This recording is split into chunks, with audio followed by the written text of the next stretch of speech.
wanaagsan daawadayaal kusoo dhawaada warka TV-ga Hilaac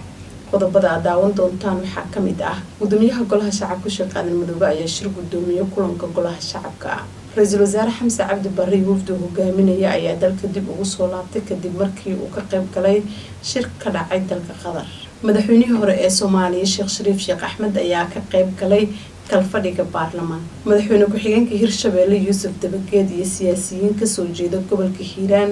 ayaa Cali Jayto Cusmaan u doortay hogaamiyaha dagaalka ka dhanka Al-Shabaab maamulka gobolka Banaadir ayaa la shiray madax ka socota ganacsatada waaweyn ee magaalada Muqdisho fafaahin dheeri ah ayaa ka soo baxayso duqeyn khasaare geysata oo ka dhacay gobolka Gadow Ra'iisul Wasaare Xamse Cabdi Barre ayaa dalka Qatar kula kulmay saraakiil ka tirsan ciidanka xoogga dalka